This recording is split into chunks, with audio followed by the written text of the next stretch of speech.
common sense gun laws, blood on their hands, we must act.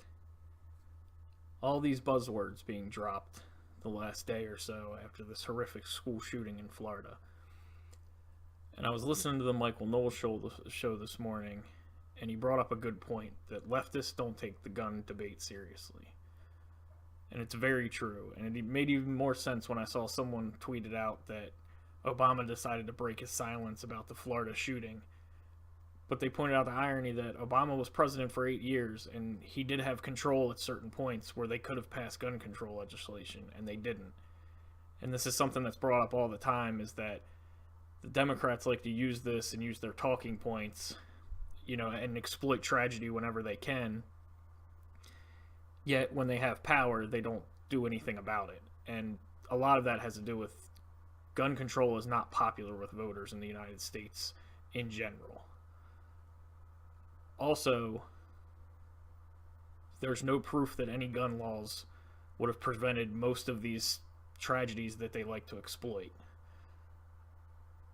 Many times when they bring up any specifics at all, which they rarely do, it's always pointed out that it wouldn't have helped in this instance, it wouldn't have helped in that instance, and most of the time it's because these are people that fell through the cracks. These are evil people that committed evil acts, that would have committed the evil acts whether they had access to guns or not. It's against the law to murder, but they still choose to do that. So I don't know why a gun law people think they would abide by.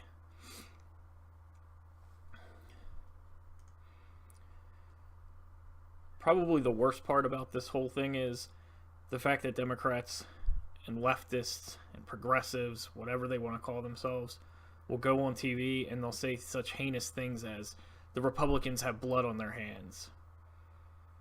To accuse someone of that, it's so nasty, and on top of the fact that they have no intention on doing anything. They have no intention on passing legislation. They've dropped all pretenses of even putting out ideas. I've watched the news nonstop for all morning since the shooting, the day after the shooting. I watched the news all morning, and all I heard was buzzwords. The only thing I saw that was any sort of legislation was from a Republican in my state, in one of the counties, and he wants to pass a law to allow teachers to carry weapons and to have them trained, which is a very good solution to this problem. There are hundreds of millions of guns in this country. You are not going to be able to confiscate all of them. And I don't even know what sort of backlash would happen if they tried to do a gun confiscation.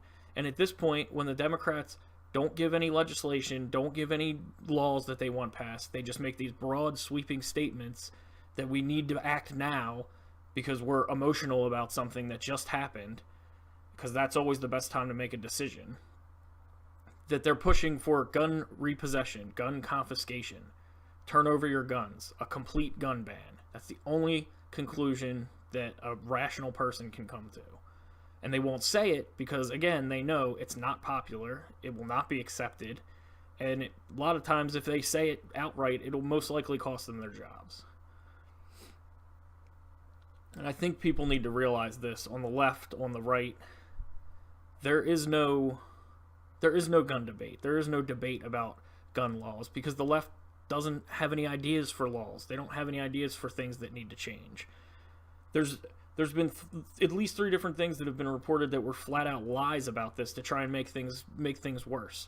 I don't understand this knee-jerk reaction by the left to try and exploit tragedy, and on top of exploit tragedy, lie about parts of it, so you can try and sow a divide between whether it be party lines, races, whatever. It's always about this divide with the left. And again, the gun debate, a perfect example. It's not a debate. A lot of people on the right think we should have more concealed carry. We should have teachers armed. We should have teachers trained and armed. I know locally, there's police officers at every single high school. There's at least one police officer that's assigned to the high school that's there every day. That's someone that's walking around the school that's trained and carrying a weapon. What's the difference between that and having teachers be trained and carry a weapon? Nothing, other than the fact that they'll have more numbers and be more likely to stop something like this from happening. What's the idea from the left? Where are their ideas? I've heard a lot of buzzwords. I've heard a lot of buzzwords regurgitated not only by politicians but by people in the media, but I haven't heard any ideas for any type of legislation or any kind of laws. What would have fixed this? What would have changed this? What could have stopped this from happening? And by all accounts, there was a lot of red flags. There was a lot of questions with this guy, and whether he should have been, whether it be committed or something. There's even talk that he was harassing and threatening people at school when he was 18. So I think there's a big question of why was he never charged with anything. Apparently he had no criminal record, yet he brought weapons to school and threatened people with them when he was 18. He was an adult. So he very easily could have been charged with something, it seems, if these reports are true.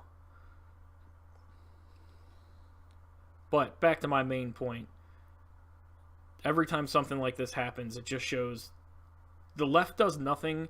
They have no opinion about the gun debate, aside from they use it to try and smear the right. That's all they do. It's just a smear tactic on the right. And people need to be aware of that. And I think people on the right especially need to remember that when this is happening, because that always needs to be the question. Then what should we do? I'm here. Talk to me. What should we do? Don't let them get away with just saying common sense, blood on your hands, we need to act. Those aren't answers. That's not a debate. That's not a conversation. That's buzzwords. That's you spewing buzzwords to try and smear anyone else that doesn't agree with you, and to paint everyone that's pro Second Amendment as being pro these tragedies that happen, when that's just insane.